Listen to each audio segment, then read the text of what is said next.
Hare Krishna, friends. Here again, we're reflecting on the various themes of Bhagavad Gita. So this evening, we'll reflect on the topic of fear. Fear is something within the mind, within the heart, that's there because the conditioned soul is influenced by the three gunas, or the three modes of material nature, which are the tools of Maya. Tribir Gunamaya Bhavair Ebi Sarvam Idam Jagat Mohitam Nabijanati Mamebhya Param Abhyayam. Krishna says that the souls wandering throughout the universe were influenced by these three modes of material nature. They're bewildered by the external energy of the Lord, the Maya energy of the Lord, and mohitam nabijanati. Therefore, they can never understand the Supreme Personality of Godhead. And therefore, in this world of tamagun, rajagun, there's simply hankering, and then there's lamenting. There are dualities,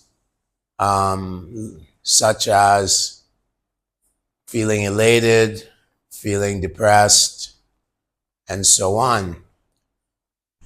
So Krishna tells Arjuna in the 4th chapter of Bhagavad Gita, 10th verse, Vitaraga bhaya krodha manmaya mamupashvitaha bhavo jnana tapasa pudamad bhavam ashritaha. That if you want to transcend or overcome the fearing propensity, and there's different causes of fear. Sometimes we fear for people who we love, family members, and so on. Sometimes we're afraid that there's an enemy around the corner. Then there's fear of loss. The rich man is described in the 7th canto of Srimad Bhagavatam. Paschimi daninam klesham lubdanam. That he's very greedy. Bhayam alabda nidranam. And so, because of his attachment to his wealth, daninam means a wealthy man. Ajitat manaha, he's not controlled of his greed and his senses.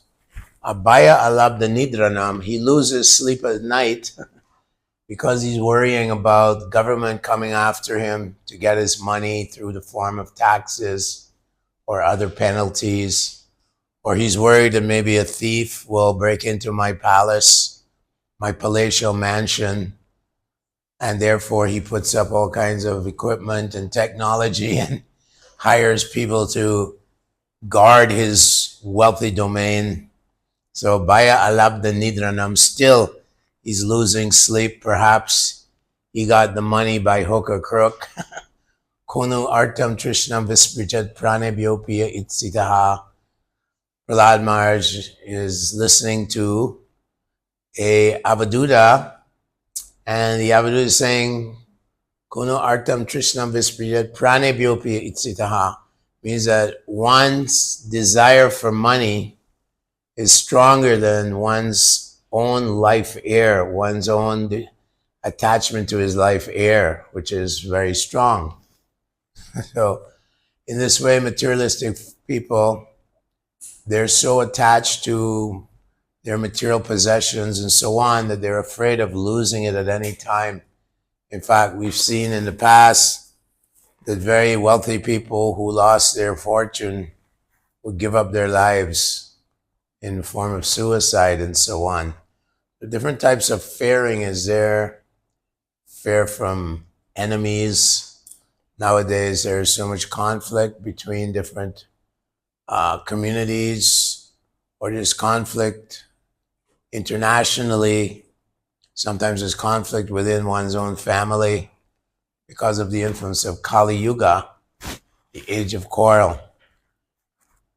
So here in the Bhagavad Gita, how to transcend these is how to transcend the bodily concept of life. That Arjuna is told by Krishna that you're worrying about your relatives here on the battlefield, and you don't want to fight and kill your grandfather Bhishma, you don't want to kill Dronacharya, your teacher. You have attachment to them, but actually Krishna is saying that everyone dies. And he chastises Arjuna. So gatasun agatasun cha nanuso chanti panditaha. That you're speaking like a learned person, Arjuna, and you're so concerned about the bodies of your family members, and therefore you're overwhelmed by anxiety and tribulation, and you even drop your bow Gandiva and told Krishna, I shall not fight. You were overwhelmed by more of compassion and feelings that so many warriors, 640 million warriors, I will slaughter on this battlefield.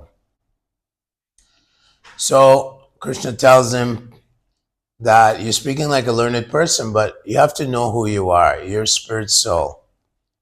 Mamai vamso jivaloke jiva bhuta sanatana. That you're eternal. Your soul never dies.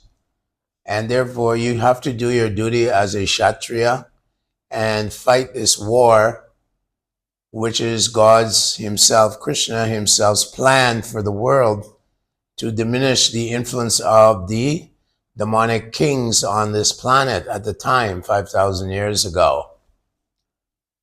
So when Krishna says to Arjuna, Chaitasa sarvakarmani mayi sanyasya matpara buddhi yogam upashitaha machita satatam bhavam, he says, you become conscious of me.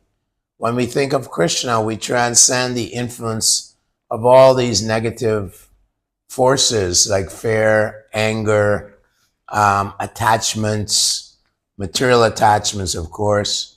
All these things, they're dissipated or they're eliminated from the consciousness of a person, from his mind and consciousness.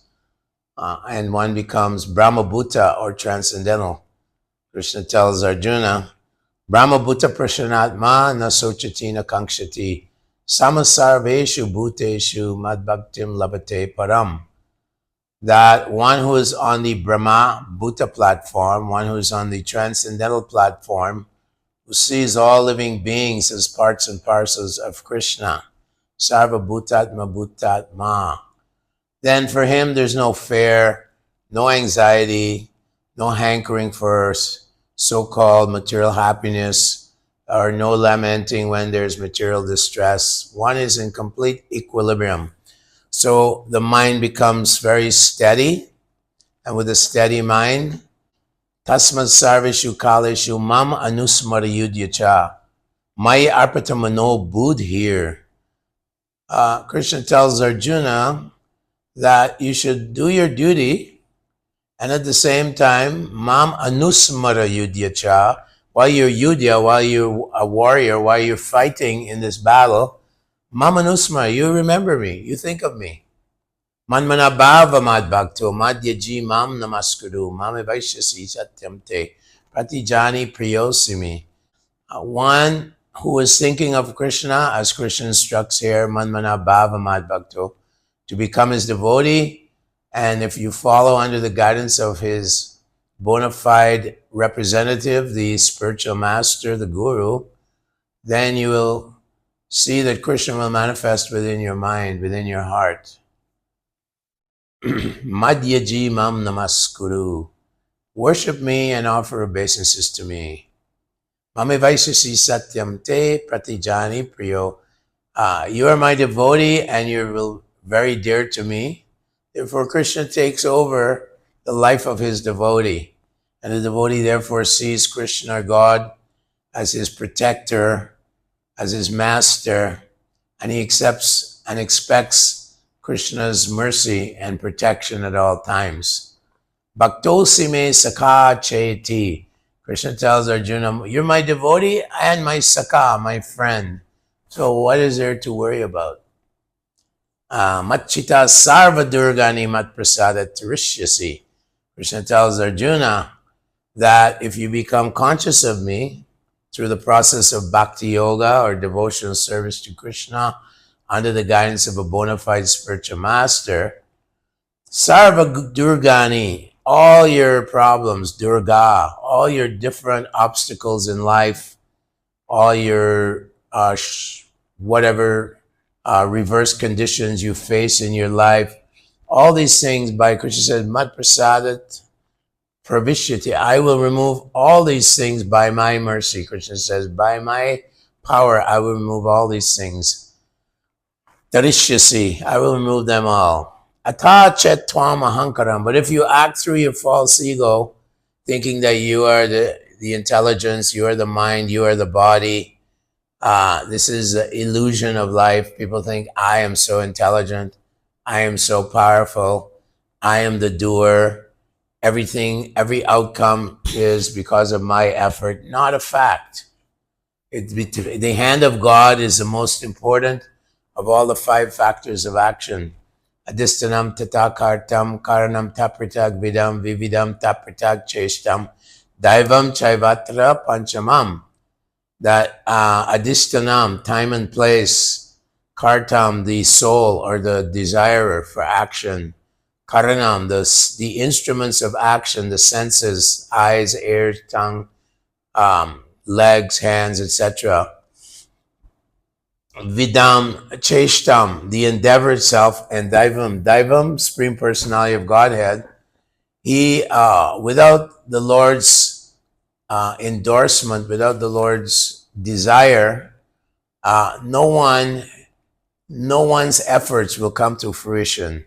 So Krishna allows you to get this, that, or the other, also depending on your karma, but the ultimate factor, deciding factor, is the hand of God. That is a fact. Not a blade of grass moves without the sanction of the Lord. So here Krishna is telling Arjuna, Atachet tvam ahankaram, if you act with the false ego, ahankar, thinking I am the doer, ahankar, then nashoshasi, and you don't listen to the message of Bhagavad Gita, vrinangshasi, you will be lost. You will simply spiral down into darkness and ignorance and bewilderment. Mogasha moga karmana moga jnana vicheshtichaha rakshasim asurim chaiva prakritim mohinim shritaha.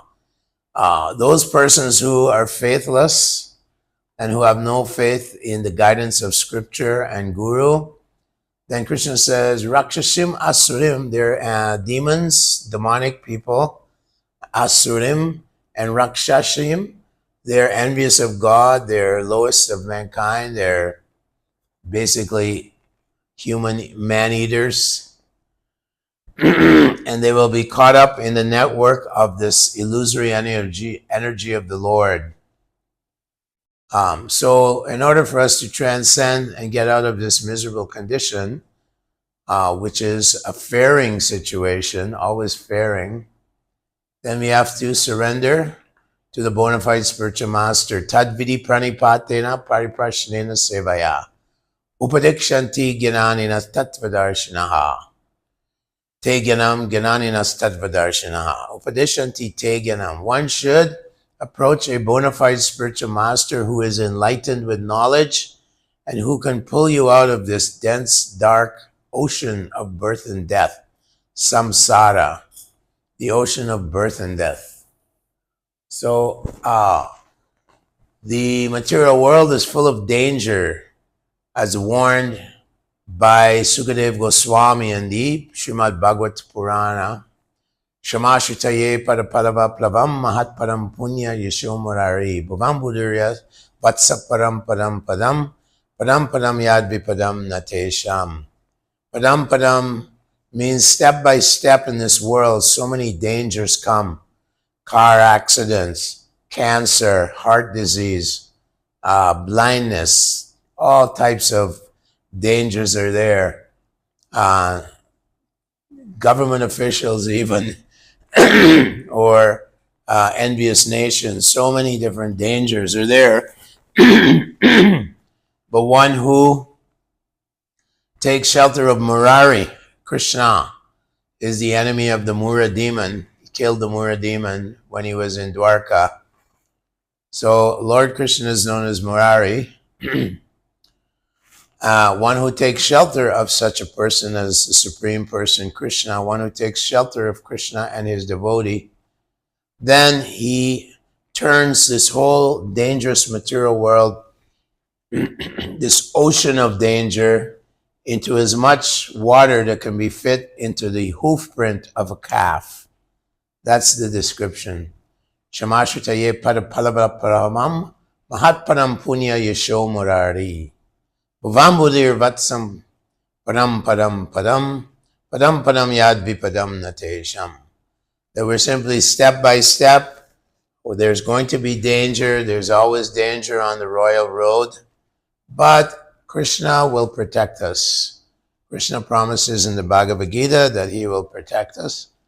And ultimately, he protects us at the time of death by taking us back to the spiritual world. Antakale chamami vasmana muktva kalevaram. Matprayati samadbhavam. One who at the time of death thinks of God or Krishna, the transcendental supreme personality of Godhead, who resembles a darkish blue monsoon cloud, who is seen wearing a peacock feather in his hair, and who is holding a flute to his lips. One who can remember this Supreme Lord at the time of death will attain the Lord's abode, the spiritual world, and that is the goal of human life. So that is our reflections today on the theme of fair from the Bhagavad Gita. And we ask everyone, please, every day read the Bhagavad Gita as it is by His Divine Grace A.C. Bhaktivedanta Swami Srila Prabhupada. If you don't have a copy, then contact me and I will furnish you a copy at a reasonable donation. So try to acquire a copy of the Bhagavad Gita as it is by A.C. Bhaktivedanta Swami. And every day, reflect, immerse yourself for at least 15, 20 minutes, half an hour in the words of Krishna and his instructions to Arjuna from the bona fide authority, Bhaktivedanta Swami Srila Prabhupada. Thank you, Hare Krishna.